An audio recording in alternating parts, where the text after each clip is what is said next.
Petrol diesel की बात बहुत होती है, इसका सबसे दोष जाता है केंद्र सरकार को। फाइनेंस कमीशन रिकमेंडेशन देगा, सरकार किसी की भी हो, आपको हर राज्य को उतना पैसा देना पड़ेगा उस परसेंटेज के अंदर।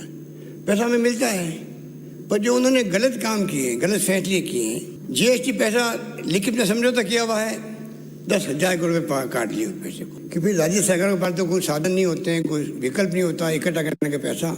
खजाने बढ़ते जा रहे हैं केंद्र सरकार, उनके पास विकल्प भी है, आरबीआई उनके पास में, नोट छापने की मशीन उनके पास में। खुद भी हम कम इसलिए नहीं कर पा रहे हैं, कम करेंगे तो पूरा रेवेन्यू हमारा बहुत कम हो जाएगा, तो राज्यों को पैसा कम मिल रहा है, राज्यों को मजबूरी में टैक्स बढ़ाना पड़ता है भरपाई करने के लिए, ये हमारी मजबूरी है।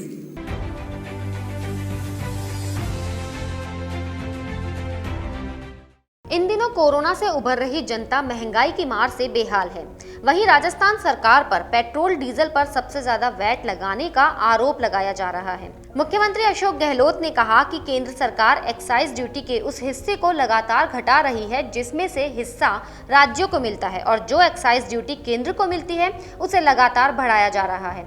इससे राज्य सरकारों को नुकसान हो रहा है, जबकि केंद्र सरकार का राजस्व लगातार बढ़ रहा है। पेट्रोल डीजल की बात बहुत होती है, क्योंकि यहाँ पर कहा गया कि काफ़ी रेट ज़्यादा है।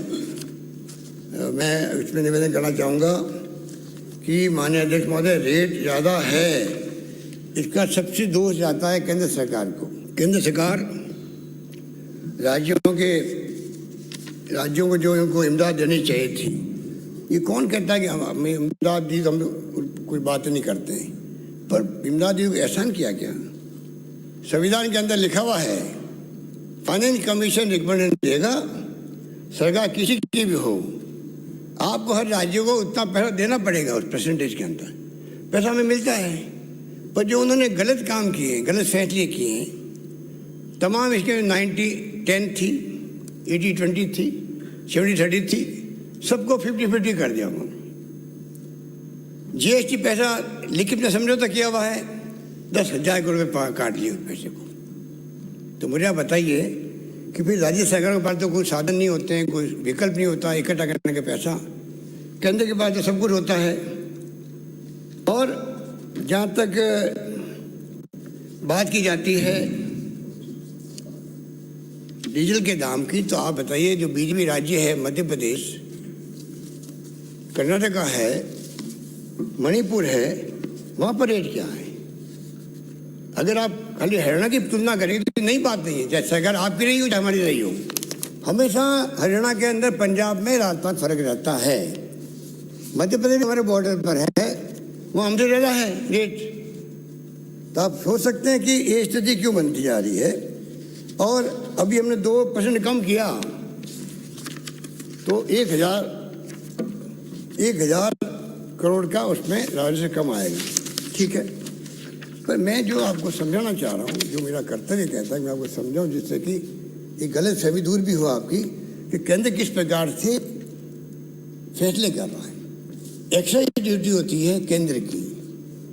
जब यूपीए गवर्नमेंट थी तो 135-140 डॉलर प्रति बैरल हो गए थे दाम। मनमोहन सिंह सरकार में 70 रुपये से कम रेट रही है देश के अंदर। आज 90 रुपये 100 रुपये क्यों पहुंच रही है, जबकि दाम हो गए 40 डॉलर हो गए।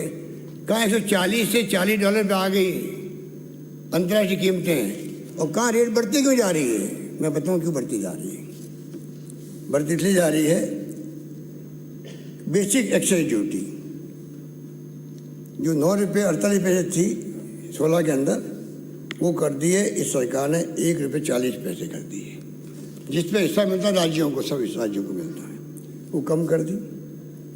स्पेशल एक्साइज ड्यूटी जो 6 रुपये थी उसको बढ़ा के कर दिया 11 रुपये कर दिया।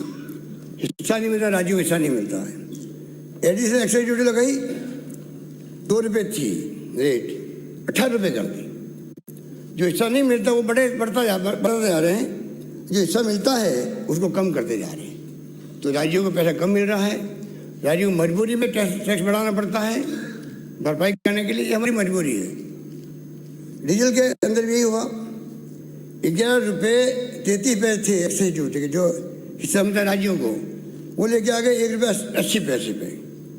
इसमें से एक्साइज ड्यूटी जो हिस्सा नहीं मिलता है वो लेके आ गए 1 रुपये से 8 रुपये लेके आ गए, और एडिशनल एक्साइज ड्यूटी 6 रुपये से 18 रुपये लेके आ गए। आप बताइए, खजाने बढ़ते जा रहे हैं केंद्र सरकार, उनके पास विकल्प भी है, आरबीआई उनके पास में है, नोट छापने की मशीन उनके पास में है, वो बढ़ते जा रहे हैं। अभी उन्होंने लगा दिया एग्रीकल्चर इंफ्रास्ट्रक्चर डेवलपमेंट सेस, और उसमें सेस लगाया और एडिशनल एक्साइज ड्यूटी मामूली कम कर दी बताने के लिए। तो मैं कहना चाहूँगा आपको, हमें गहराई से जाना पड़ेगा हकीकत क्या है, क्यों लगाया जा रहा। हमने सब असेसमेंट कर लिए कि जिस प्रकार से आपके पैसा लगा है,